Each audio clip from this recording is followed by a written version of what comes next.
The 13th floor.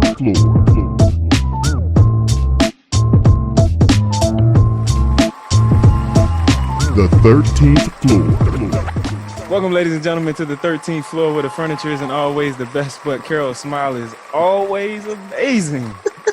I'm your moderator, B. Jones, and I'm happy to be back on the show. I got my guys, Brian Jones at the bottom. What's happening, bro?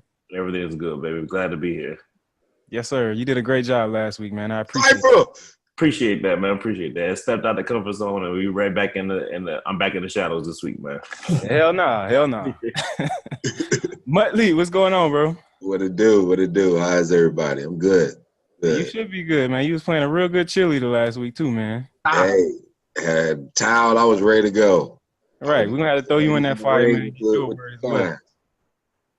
I said we're gonna have to throw you in that fire and get you a word and see what you come up with as well. I don't know about that. Straight Amp Lee with it. Straight Amp Lee with it. Faison, what's going on, sir? Happy, man. Happy to be here. I'm happy to make it. I love being on the show. So this is great. Why are you so happy?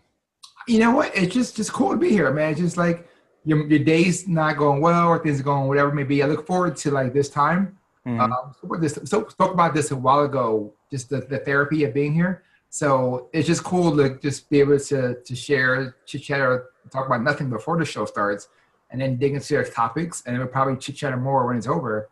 And it's just cool. Like I look forward to this weekly. When I can't be on here, I'm pretty upset and sad.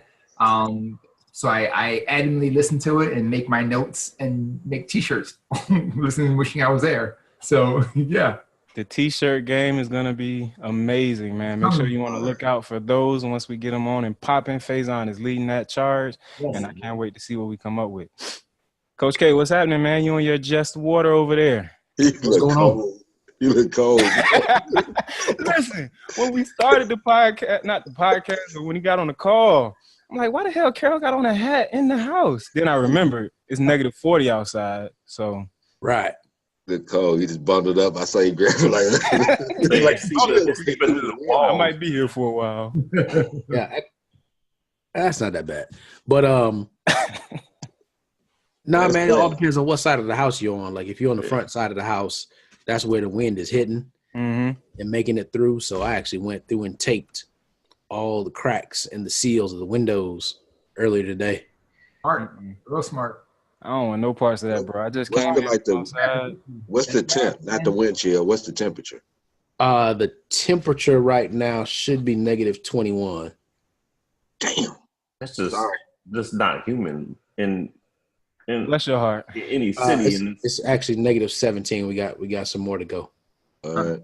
And there's people working outside. Right, man. Most of the stuff is shut down. Like, I mean, there is somebody working. There can't be anybody out there because what is it? They give you 3 minutes before you get frostbite down there or up there? Yeah, they're saying it's gonna take as little as 3 minutes. Yeah. Somebody working. Now it is people out working in Maryland. It's -7, so we can't really compete. But I just left from outside, and man, I was out there for 30 seconds, and I'm like, I got the shakes. Like I can't make it. Negative. In Maryland, when it goes that low, everybody freaks out. Yeah, man, school's closing or opening 2 hours late, and I'm like, why? It's too much salt on the road. Like, what? They got a cold weather closing back home. I'm like, all them years we had to trudge through snow and ice to get to school, and these little kids now they get cold weather. Like I'm a parent now, I get it. Like I want the option. Or they made us just make us trek through ice storms. Yeah, but here's the thing though, nobody was worried about getting sued back then. Yeah, everybody's worried about getting sued now. So yeah, toughen up. That's true. But like somebody's mayor or governor or somebody called out and said that Americans have just become so soft. They're not tough anymore. They had a whole news story on the Super Bowl talking about Atlanta getting 2 inches of snow. They're going to worry about how folks going to be getting to the stadium on Sunday. Wow. Everybody I know from Atlanta was posting how they hoped the snow and the black ice would continue the weekend so the outsiders wouldn't come in. Right, but the problem is that people from the outside of Atlanta are okay with it. It's people who Right. live there. They going there for a vacation. If I'm coming from Chicago, I'm going to Atlanta. It's only 2 inches Exactly. of snow. It's like 12 degrees down there. Exactly. I don't know. It's just crazy that that we've gotten here. I mean, our clothing is better than before. The materials are better than back in the day. You don't have to wear the whole snowsuit where you can't move your arms. So But you can't tell me 10 degree now feels the same way it did when you were little. no, it's true. But It feels totally different now. I don't know what the heck going on. But at the same time, I can go out. I'll go out now in a sweatshirt and sweatpants, and I'm fine. My mom was like, "Oh, it's so cold," and Namdi is like, "I'm cool." So like, it depends on the environment. Like, I don't need to have a big jacket. I have the Uniqlo shirt under it with this on. And it's like I get hot fast. So, but I've always run warm. So no, I got lucky in that mindset. I guess it's lucky up here. It's not when you're in Florida. You're running warm in Florida is a problem. Yeah, my body done adjusted down here, man. It hit 48 the other night here. And I'm walking outside like, God, I can't go back up north no more. Yeah. That's how it was when I was down there. When I came back up, all of a sudden it was cold. Like before I went down, I can go outside and it would be good. Now I feel it. I don't think I'll be cold ever again. It's a good point that we have this because now with the cold weather and everybody being able to stay in the house and enjoy themselves. I'm hoping people have a chance to watch some Netflix and watch some cool shows on there. And I want to bring up one that I think is important or important to us is kind of the new Killer Mike special. The 6 episode or 7 episodes, I believe, of going through his chronicles. I would say. I don't know how the best way to say it, but I think a chronicle that kind of explains different topics. But the first one kind of stood out to me before I went down the magic rabbit hole of Killer Mike's brain.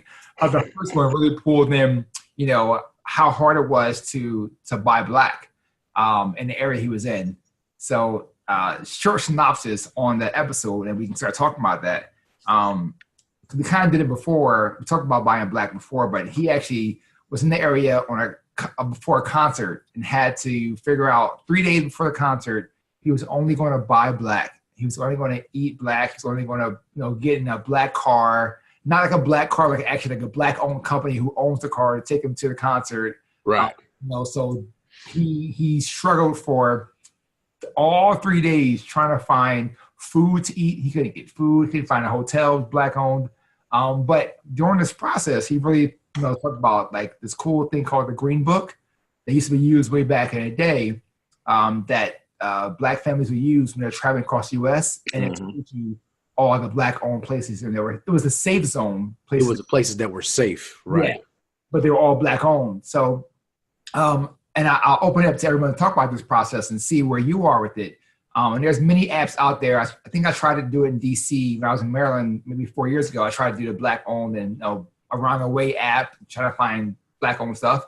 But it's really hard to do it nowadays because the saying is in segregation, it was easier because there was no choice, but it also allowed money to stay inside the community, which made it stronger. Now that we're not segregated and the money in our pockets are so fast to go away versus other races or other communities where it kind of stays in the circle for a while and then goes out. We don't have anything that we own. We spend like crazy, but we don't have anything to own it. So it's kind of like, where is the concern? Are we not managing things around us? We sell. I'm sorry, buy, but we don't sell and manage. So I give it to you guys to say, what do you guys think about this process? And have you thought about trying to just buy black or promote black or promote supporting that kind of environment? That's a multifaceted question with many answers. Yes. So the one thing I didn't know is that so I heard people talking about it. I haven't watched the Killer Mike special yet, but when you talk about the Green Book, did this spar because of the movie that just dropped? Which I do want to go see Green Book the movie. If you guys haven't seen or read about that yet, it's supposed to be a really good flick out there. But it deals with just that. Bagley is a black musician, and the guy who's driving around is white. Like driving from gig to gig, city to city is white, but it's supposed to go through using the Green Book as the guide of where they can go and how they operate and maneuver in and out. So kind of flip of who's normally driving who, or back in the day. So that's why I was wondering where this whole idea of Green Book, because I haven't heard people. I've heard about it years ago, but I've never heard anybody in the last 10 years talk about that. But it's just interesting when you just get back to your initial question, though. So when you go back to segregation in Black communities, and it was easier to keep dollars within the communities at that point in time. Again, you had small businesses there.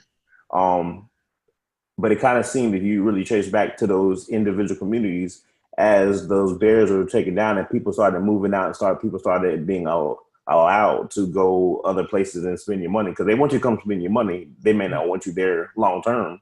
Come spend your dollar, right? People felt the need to buy somewhere else to feel a sense of status, right? Or at the same time, though, you look at the community itself, and then to get the loans to open businesses, to do that was another barriers there. It wasn't available to Blacks at that point in time because we didn't have the savings. We didn't have the generational wealth passed down from generation. We didn't have businesses to pass down. You got your barbershops. You may have a couple corner stores here and there. But you didn't have the real opportunities that people have nowadays, and actually expanding those opportunities. I'm glad you brought up corner stores because that's the one thing I think that's missing in almost any predominantly Black neighborhood. Most of those corner stores are not owned by people who live there. Not anymore, no. Yeah, and it's crazy because at one point they were, then they either ran out of business or they weren't run properly, never had the product in the store or whatever it may be. But then someone else came in, and it probably started off with Asian, and now it's Hispanic because we bought it from them, and Indian bought it from them, and they passed it down. But at no point has it been passed back to people who are in that community, which is like kind of, I don't know, it's not sad, but like kind of frustrating because it's like, well, why you all live here? You're giving them the money literally every day you go there, you buy your small things. Why has no one tried to purchase their product from them or open up another store? Because across the street, there's definitely an abandoned house there with a corner lot. You can actually turn into a small corner store and grow from there. So, yeah, I think it's the pride in the community. So it was more you're going to get out and go away instead of staying here to build. So I'm going to send you away for education. I want you to do better. So because I want you to do better, I'm going to encourage you to leave. So like all that intellectual resource, all that drive, all that business power was basically forced out of inner city community by that generation of feeling that, no, you need to do better than I do because they didn't feel like staying there was like the best thing for you. And growing up in this community for whatever reason, schools, economics, whatever those thoughts were, just trying to push all of that out. And then the thought process of come back, like housing is different, crime is different, just the environment looks different. So you don't really have that pride to say, all right, well, I'm going to stay and I'm going to rebuild it by opening up a corner store because now I got to hustle versus me having some type of degree, going away, making a whole lot of money and then coming back and doing real estate or doing that. It's kind of I'm a fly in instead of being in. This is my thought. This is how it will play out. So what I would say is we've talked about bits and pieces of this last year, and there's a few things.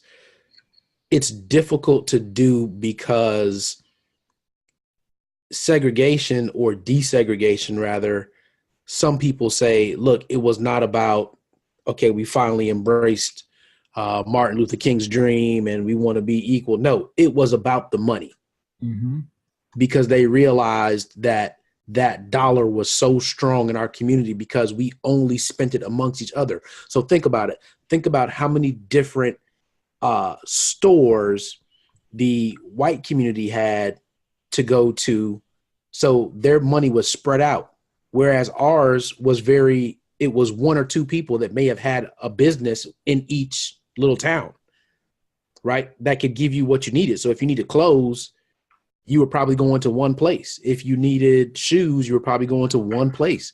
So that person, as compared to that white business owner was killing it because you're the only option. So that spending money had to be broken up, and it was introduced into the general population, which in Killer Mike's thing, what's it called? Trigger warning.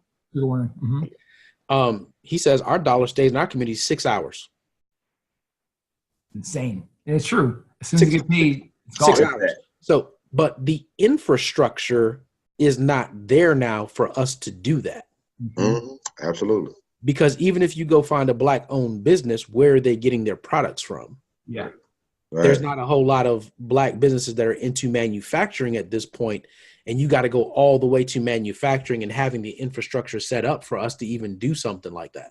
But even the social stigma was going to say that that's being aggressive, you being militant, you trying to separate yourself. They start associating you with Black Panther and all type of craziness. Right. Yeah, And then nonsense. Go ahead. no, you hit it. Mindset. We've developed such a consumer mindset at this point that we don't look for those opportunities to buy that what we could turn into that corner store. And it does take us coming back into the community. Funny. So my class right now, I just read this essay about a gentleman talking about this, about not necessarily about Black people, but just people in general. Because of the suburbs, so much has been pulled from the cities. So you don't have the resources going to keep cities up, keep cities attractive, attract people to be in there, like, parks, just public resources because of suburbia. And because we've done that now, you don't have the people that now care about what your downtown looks like, right? Or what the main library looks like. Nobody cares because nobody's there. Right. Whereas before, every city was where everybody went to mingle with each other. That's where they lived. You had housing available for all forms of economic success, socioeconomic status. Yeah, we had our own area, but we were all mixed together. So if you had a lot of money, guess what? You probably just lived down the street from me. I still got to see what money looks like. I pass you every day, hear you talking. We probably get our hair cut the same place. I hear you talking about how you got this money. I learn from you. We don't have that now. Yeah. We don't have it. And I'm just jumping in the middle because I'm trying to catch to where the conversation is. But it's such a multifaceted, multi-layered situation. I think somebody hit on it, might have been you, Art, about the reason, why we don't own those corner stores and things within our communities. And somebody said it, where the values are basically lost somewhere along, because we had it at one point in time. And we all know about the issues and things that plagued our community from a systemic level that changed the direction of our trajectory. And even within that, we got lost. I think, as Killer Mike pointed out during the show, we lost it. And it's been tremendously more challenging to find our way back into that. I was having a conversation, and hopefully I have the opportunity to continue this conversation with the president of Morgan State just this evening. And he asked me a question about what I feel about the city of Baltimore. And I think it's probably the same in a lot of our urban communities, our urban cities, where there is a good amount of potential. But the problem at the root is the infrastructure. And I didn't get an opportunity to expound on it so much because it was an event. It was a lot of people going on, and somebody cut across me in the conversation. But when I say infrastructure, I don't mean like buildings and things. I mean like civil infrastructure, the components that you need at a base level to even have people see the opportunity that is afforded in front of them. And you're right. We grow up in these neighborhoods. Our parents who raised us in these neighborhoods are trying to get us as far away as possible because they want us to have better opportunities. So we move to suburbia. We go to college at at Harvard or Princeton or in a prestigious HBCU or the University of Miami to get away from some of those things. But I don't think very often we are coming back and taking advantage of opportunities within the community. And it's not that I think that there isn't a want to do so, but I don't think that I guess the situation is prime for it. One of the things that a mentor of ours has told us before is, you can try to save the world, but if the people you're trying to save don't want it, how effective are you going to be? So that's where I speak to like those underlying issues and that civic infrastructure that's not set in stone, that we have to continue to work to set in stone to see that progress be made so we can take advantage of the opportunities and the potential that we have within our urban communities, our Black communities, to start creating that infrastructure. But even for that, okay. Go ahead. I was gonna say, but even that, like, I think about where I grew up, like the places where I would even want, if I had the means, in order to reinvest and kind of recreate the environment and the business and everything that was there, is gone. Like, it got demolished. It's a lot, parking lot.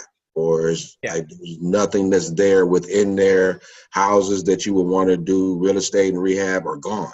Like, they became some other type of either a larger structure or a new school.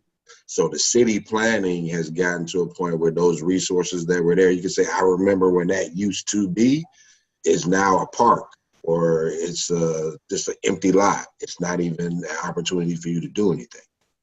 But my thing is that, and I guess we'll let Kay go and we'll wrap up and we'll let our moderator continue the process. But I think at this point, and we mentioned it earlier, that the infrastructure isn't there for us to start, and we have to make sure that we can't manufacture yet. We can't go to the higher levels.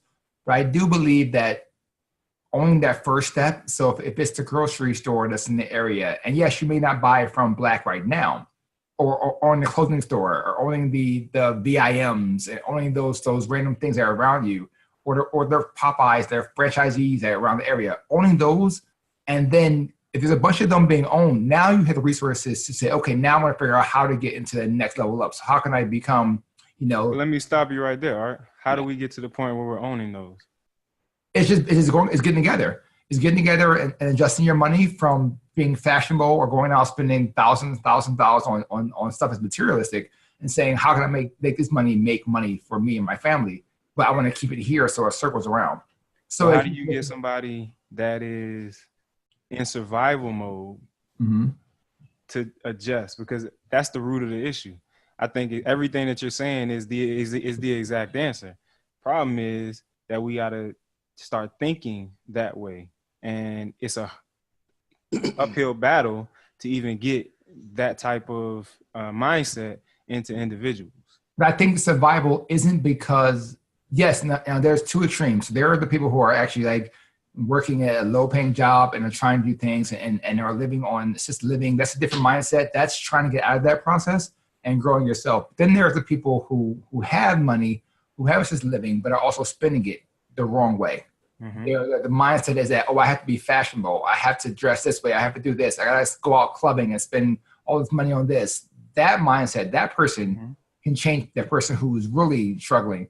They can give them a job and say, I'm going to make you, I can work with you to help you become a manager in the position, and it works forward. So you're handing up to hand back down. So both hands are out. You're going both ways. You're helping out the person below you while you're trying to grab and grow more on the top side. And I think that's where it is. So it's not going to be the person at the bottom that's making change, the person in the middle that connects top and bottom together. And that's where we got to focus. I got a question though. And look, this could be a podcast all on its own, because there's so much complexity to it and there's so many layers to it. But is that what we even want though? Is what we even want? Do we want to go back to creating these community strongholds, basically, of where it's our community, and that's where most of us live? No, because the flaw in that concept is that's what they had, and it was very easy to take out those communities. Yeah. Right. With targeted attacks. Yeah. So granted, you can't target it that way now, but they could easily put things in place like licensing. Like, what's it going to take for you to get a license? Exactly.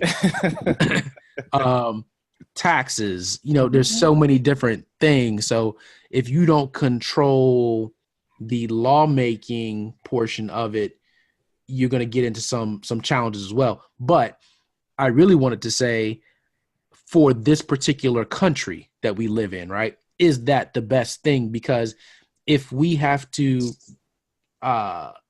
retreat, right, and go back into our predominantly us areas, and they don't get to see the best and the brightest of us to understand that we are all equal and capable, is that the best thing for the country? Because I don't think they will ever be a all-inclusive change across the board if we just go back to where we only see the best and the brightest of each other.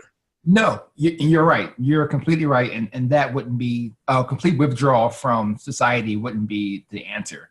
But I do believe that you have to have a strong hold on what you see and who you are around you in order to include yourself in that conversation in other areas.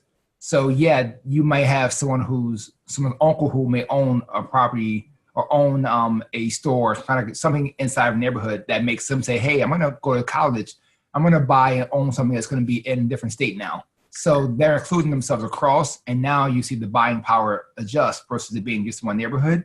But if these neighborhoods sparked up around the country and it just started going, and you ingrain yourself inside these things, because we're no longer living in just all black communities. But if you open up a shop in Brooklyn, for instance, and I open up a shop again in Southside Chicago, and then we open up a shop in Fort Lauderdale, it's not predominantly black neighborhoods, but there are people black there who can go, hey, I have an option now of going to this place. I can go out there and support them, but still live in my mixed neighborhood to have that.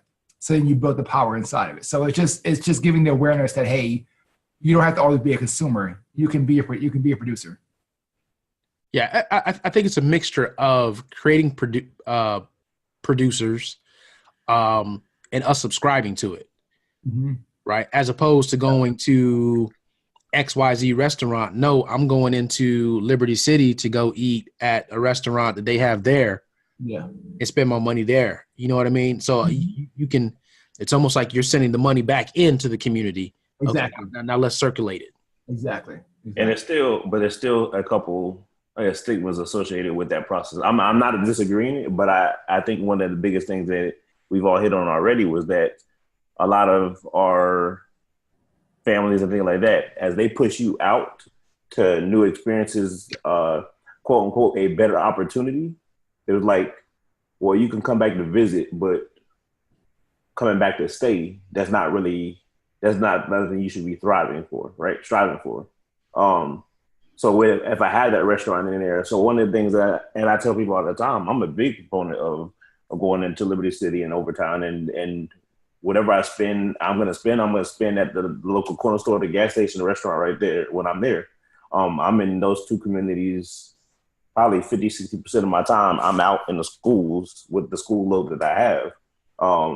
And I stop in and people look at me like I'm crazy, but people are scared to go into those neighborhoods and walk around and get out and talk to people. And I just find that crazy. I mean, I'm not from here. I'm not stupid at the same time. I'm not going to go riding down 17th on 81st, 17th to 81st, right down the street from Liberty City Elementary where I was teaching at. Like, we never had no issues after school. We walked the communities on the weekends after school, but I'm not going to go out there at 11, 12 o'clock at night. I'm not dumb, right? But to patron a business during the day, I'll walk down the street. I used to leave school and walk down the street to the local corner store that also sold like ribs and chicken and stuff like that, and fish on during the school day to get my lunch. Or I'll walk down the store, just walk the community for a minute and in between schools so people know your face and know who you are and that you're here supporting the community. You're not just a drive-by that's going to come through and just like play the part, or I work in Liberty City, I'm big and bad. That's not the case.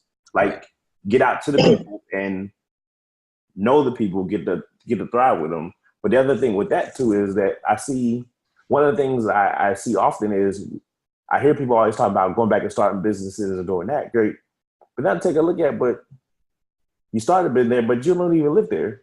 So you're talking this, but would you live there as well? Would you bring your family back and live there too? And that's not I guess, for everybody. But the majority I can think of, like they still live out in the suburbs. They live in a different neighborhood. They don't live in that. They may own something and bring it back. And all credit is due to them for that. I applaud them for that. I think we know some individuals. We can name some individuals right now that are doing that. But when I look at the ones I know, they still live and their families live outside of those neighborhoods. But they're supporting the neighborhoods through bringing business back and bringing opportunity back, which I applaud. Yeah, I mean, the labor funds, I mean, they're giving jobs back to the area, and then hopefully that job brings that kid to go to college or wherever they want to do and can fund their life future goal, and it's a cycle. So it helps you get out, but then they say, oh, you know what? This person did this, and they bring back, so maybe I'll buy this kind of business, and then now I'll support the neighborhood. But I may still live in Coral Gables, for instance, but I'm buying and supporting here so that the money stays, or I can employ people in this area so I don't have to worry about doing sketchy things and can grow. And back to your thing before, Kara, I know you're going to probably wrap this up for us, but the news, the reason why people think of things and are scared from areas. They watch the first 48, first of all. Right. So most times it's not because of what they see with their eyes, it's what they see through TV that's saying that it's worse than what it is. So there are pockets, but most of the time, and this is also on one of Killer Mike's episodes, we're going to say that later on, but the perception of, oh, well, the news says this is bad, so, it's bad. Black people cause crime. Well, what about in Kansas where there's 0%, there's 1% black? There's still mass murders and bank robberies. Oh, well, no, the black person.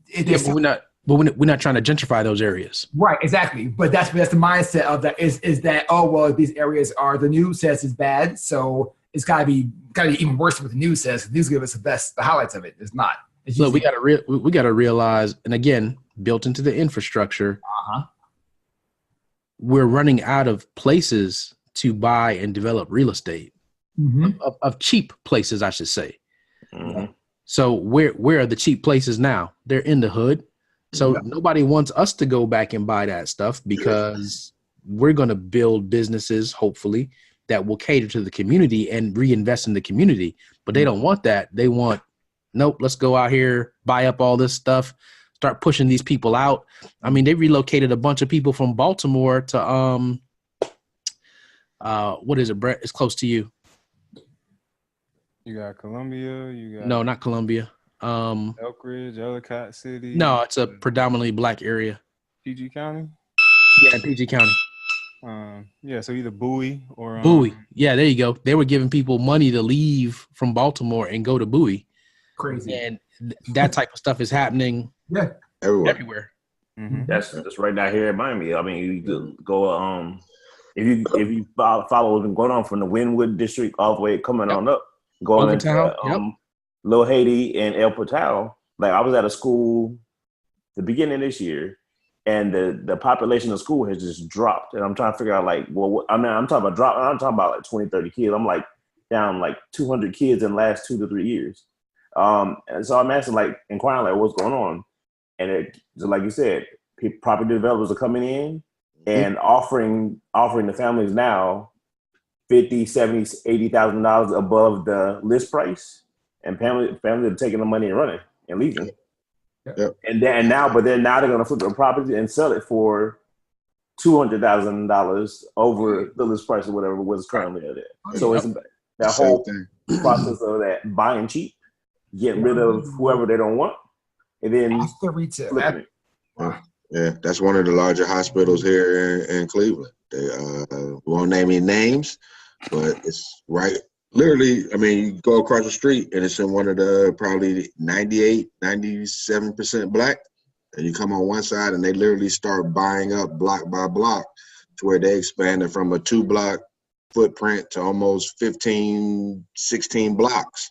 And they've got sheiks and everybody coming from all over the world coming to get medical care. When across the street, they got kids riding bikes, taking shots at folks just because they're trying to get into gangs at the age of 13 and 14. Right. I mean, to Brett's point about, what I think it happened, I think it has to be a group of people. I don't think one person or one family can go into these urban communities and buy a house and think they're going to change anything.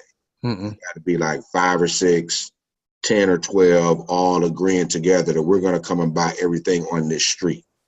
And all of block at a time, baby. Right. We're going to live here. We're going to grow up. We're going to stick together. and show everything outside that we're not going to accept all the negative images that are of our community. I grew up here. I know your mother. I know your auntie. I remember you. These things, we're going to start beautifying our community from the inside out. And if that doesn't happen, one person can come in, but eventually it's so much that's going on. It's been so many years for it to happen. It's going to be hard for you just to change. If one person comes in, look, man, you come in, they see that you bought this, well, then somebody intentionally goes and buys the building on either side of you to block you so that you can't continue to grow it. And then they just, there's methods. There's so many. We could go on and on talking about this. So, man, you know what, moderator, let's transition, man. You were missing last week. Man, we missed you. I don't know if you heard, we gave you a shout out. So we wanted to talk about the reason why you were missing, man. Yeah, man. I definitely got the shout out, man. I appreciate you guys, and Jay as well, who's not with us. Y'all spoke about it last week. My grandfather passed away, so that's why I was out. One of the main reasons I was out, I did get to stop in South Florida and spend some time with the bros, and welcome the 2018 initiates into the fraternity at their probate and everything. But the major reason, or what became the major reason, was me going down to celebrate the life of my grandfather. And I will say, as hard as that process was in the beginning, and I shared that with you all, one of the things that actually helped me get through it were those conversations. And I had literally no idea how to have those conversations. I remember BJ texting me a few times, just checking on me or whatnot. And it was kind of weird because I would just start talking, like rambling or whatever. And I don't even know if BJ thought it was, but I would find myself expressing so much stuff and just trying to get it out.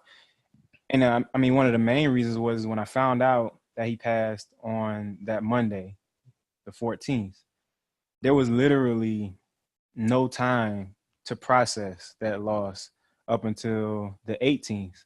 Or there was time. I just didn't take it because there were so many other important things to get done, whether it be family related, work related, or other ventures related. And so much to the point that there were a few days in there that were definite struggles for me, but it was like I struggled for a few minutes. All right, got that out. Boom, let's get to the next thing. It wasn't really until I got to Florida, got to St. Petersburg that Saturday morning at about 11:30 when I looked at him in the casket, and it really started to like hit home for me or whatever. And then up until the point where I got the opportunity to stand up, express my love and gratitude for having him as my grandfather, the experiences or some of my fonder memories did that healing process I feel like really began. And it's crazy because this was the first loss or first super close loss that I've had to deal with outside of my uncle, but that was in 2011. And so not ever having gone through this, but watching Carol go through it and Mike, all of you go through it with your close friends, you see it and you're thinking, okay, I know what to do. I know what to say. I can empathize a little bit, but until I actually went through it, did I actually see how hard and how selfish you really got to be at that point. You got to take care of yourself. And that's the biggest thing that I learned through this is to really make sure that even through that time, you take the time to process and do whatever it is, whether it's a day, a week, or whatever. For me, it was a couple of days. And even after I got back, conversations that I had with Carol, random, that helped me get to the point where I am now, where I don't really tear up. You know what I'm saying? I don't feel the weight of that loss anymore. I actually am fine. I got my memorabilia or things that are gonna, I'm gonna hold on dear to, but I have those memories as well in my head. And just knowing that, he fought the good fight, fighting cancer and everything, but he went out on his own terms and, finding out through the story of what actually happened and how he kind of skipped the doctor's appointment, which is something that we are like, well, why would he do that? Why would he do that? That's us being selfish and trying to keep him here. Whereas he's good with it. You know what I'm saying? I did my time here. I've gone through my treatments. I'm just ready to, move on beyond this life. So that was really it, man. I'm really grateful for you guys. I think Art said it at the beginning of the podcast, and that's kind of how we're going to start this thing. But this group, you know, these moments before, during, and after is super therapeutic, man. And I don't know how I would have handled that situation if I didn't have you guys or didn't have those opportunities to really express, you know, that, I guess that feelings, though, that loss. Yeah, and you know what, man? There'll be moments where that moment where it will sneak back up on you, and you'll remember something that he had mentioned to you that might be applicable to a situation. And you said it best. We get selfish when things like this happen because we wanted that person to be around. And the crazy thing is that anytime somebody dies, you start to learn more things about them that you didn't know, that you wish you had known when they were still alive. And it's always the best parts of them that's causing us to grieve, that are gone. And that's why it's so important that we continue to push each other.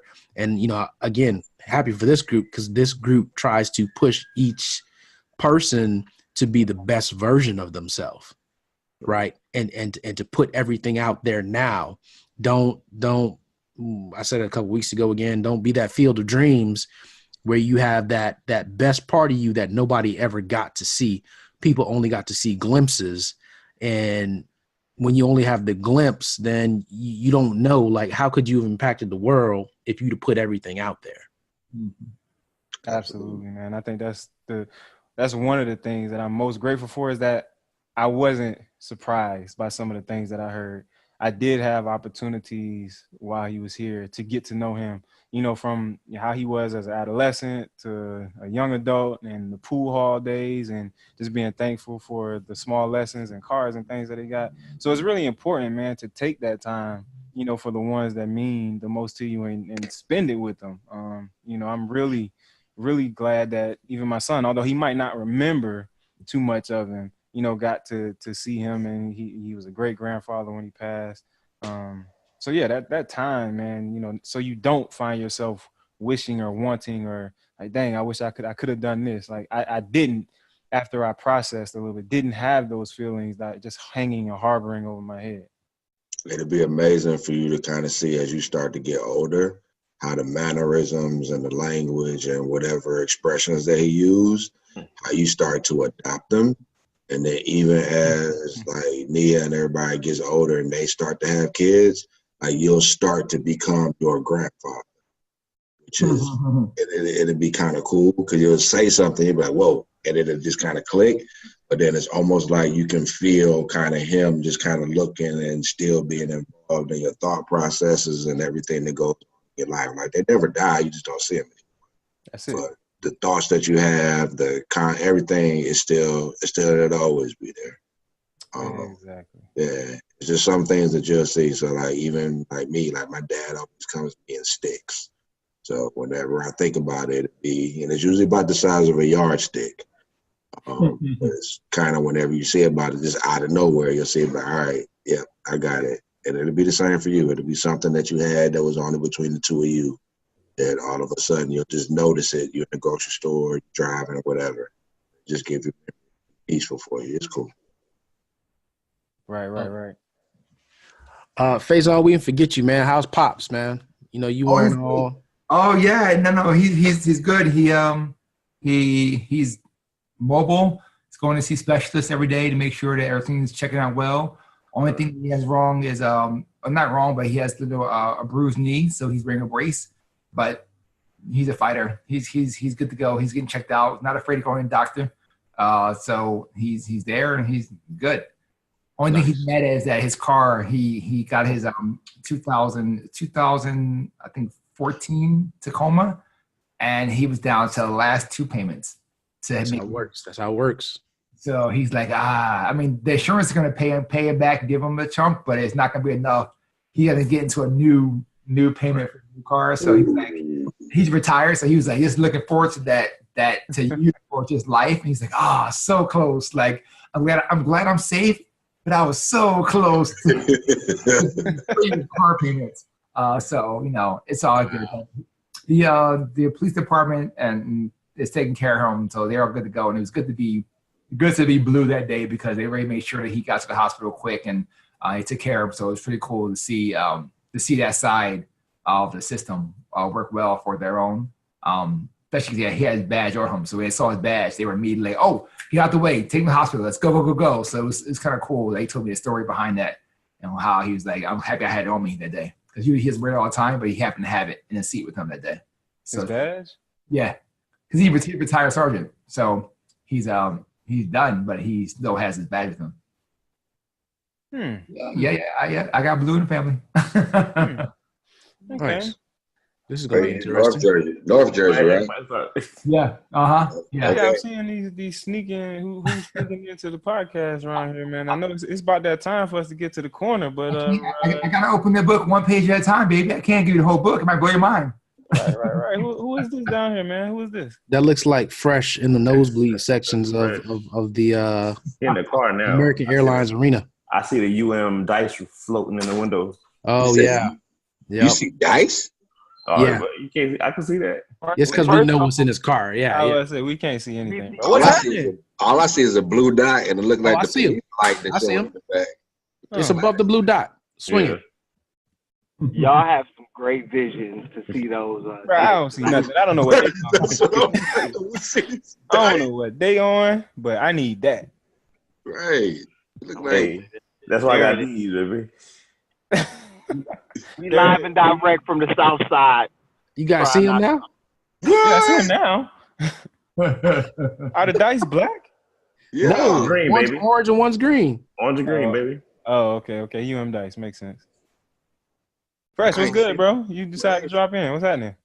You know, I had to come and say what's up to the people. You know, America, I ain't been back in a minute since the new year, so you know I had to jump in, even though we was in the nosebleed, literally in the. You never know what you gonna get on the 13th floor, baby. Clearly. You never know Item. what will happen. Came dropping in America. What's happening? Well, there it is. We about done here, so you know. Thank you for listening. I'm just playing. Hey, you know, I just wanted to come in and check Art's corner, dog. Oh, there it is, right on time. All right, what you got for my man Fresh and the Right people? on time. All right, well, perfect. This is so this week we're gonna put a little something in your mind. So talking about thermostats. So when you're at home and since it's cold, your thermostat only works where you set it at. So you walk in your house, your thermostat set 72, you get 72. Wherever you set it at, you get it to 74, 68, whatever it is, it sets that number, it hits it, it turns off. What's your internal thermostat in your life? Are you setting it to where you're comfortable or you push it to the next level? So if you want to get the degree, you want to get that level, you set it there and you're done. But if you want to push it higher, make sure that thermostat keeps moving because you got to move the needle daily. Whenever you get yourself set, you're going to set it and forget it. You can't. You got to move forward and keep the thermostat raising. Well, It get hot in the summer though, bro. That's all right. Mike, you need a towel to ring the bell on that one. Right? That was good. You should have had Art last week, man. I'm sorry. I'm listening. I'm learning. I'm a student. Easy. You got inspired by Jay and Carol in this thing. That was what's up, man. That was good, bro. That was good. Throw Art in the cipher. Nah, man, I'm coming at you one of these weeks though. You just be ready. All right.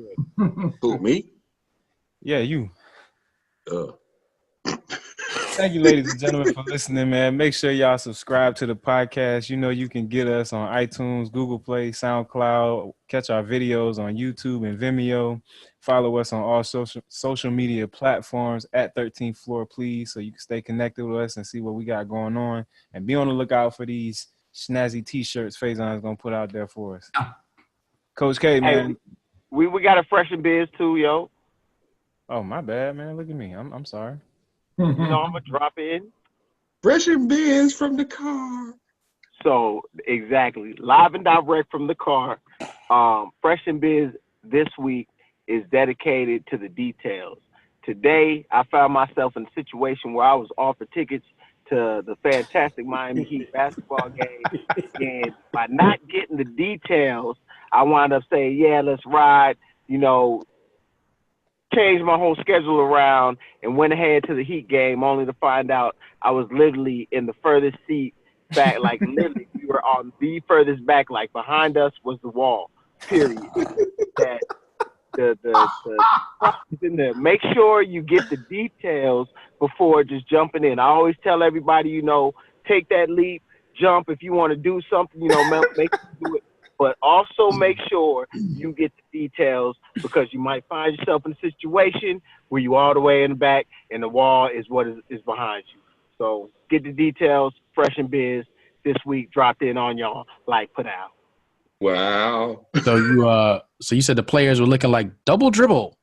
Bro, double dribble would have been better, man. It was like we were watching the ball go down into the basket, like down. We were above the scoreboard. We had to look down to see the score, way down. Wow. He's like, They what still happened? playing the AAA, right? That's what it is. Yeah. I feel like I've been there before, and I've had like super high up seats, and it wasn't that bad. I don't believe, but maybe I Better to wasn't. watch that at home. Pointless trip.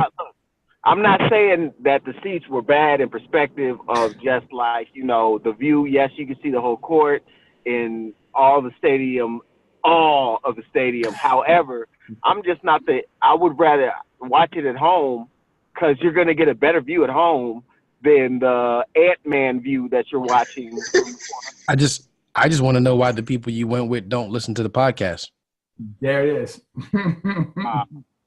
We'll talk to them about that. Yeah, because you wouldn't have put them out there like that if they listened to the podcast every week. I still put them out there like that. We talked about it the whole time there. I told him I had to get me some gauze for my being in the nosebleed section. I needed something to get all of this blood out my nose, man. But at least Fresh, at least tell them why they got the tickets though. Now the reason why they got the tickets, even though exactly. Really, it was for my godson. He thank you, BJ. My godson did good in school, and he wound up getting tickets through school to be able to go to the game. And they had like a whole pep rally during halftime and all that kind of good stuff. So really, the cause was amazing. However, the seats were. Wow. Gave you the view. Views were not amazing. Well, definitely, yeah. There it is. Coach K, we on you, man. We started out this podcast talking about trigger warning. Sorry, Fresh, you missed it. And buying black, supporting black. And I really just want to open it up to, that's not necessarily the message we want you to carry away from listening to this episode. It's more so about how are you giving back? How are you helping to progress your people, the people that supported you, the people that were your community? What are you doing? How are you investing in them so that they can be even better in the future? Because it seems like all we're doing is degrading. So how do we continue to build? How do we give back? And in doing that, I also want to touch on what we went to with Brett's grandfather. How are you making sure that everybody is exposed to the best version of you? There it is, ladies and gentlemen. Thank you for listening here with us on the 13th floor where the furniture isn't always the best, but the views are amazing. Archie. The 13th floor.